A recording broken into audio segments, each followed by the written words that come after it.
E niente, io mi sono svegliata alle 3 di notte, che era impossibile dormire, sembrava averle in camera.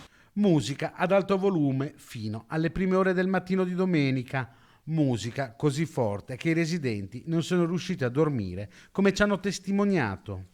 A riportare la calma, i carabinieri che allertati dai cittadini sono intervenuti in un'area arginale a Cittadella lungo il Brenta, trovando un vero e proprio rave con tanto di musica techno sparata ad alto volume dalle casse.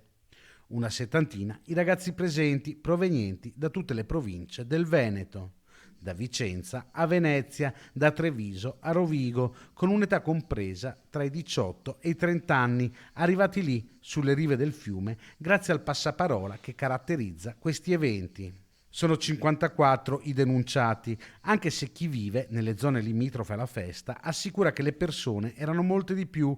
Il via vai di macchine è durato tutta la notte. Io rientrata a casa verso l'una, c'erano un bel po' di macchine lungo la via e c'era questo continuo fastidio di musicale che poi è durato per penso fino alle 5-6 di mattina. Feste di questo tipo sono abbastanza solite lungo i boschetti che costeggiano il fiume, ci confermano i residenti. Il Covid le ha un po' rallentate, ipotizzano. Per ridurre i passaggi sono state anche installate delle sbarre come queste. Qualche passo e si arriva alla festa con musica ad alto volume che rende le notti di chi in questi luoghi vive impossibili. È fastidioso perché è sempre tum tum tum tum continuo, non si ferma mai, mai, mai, dura tantissimo.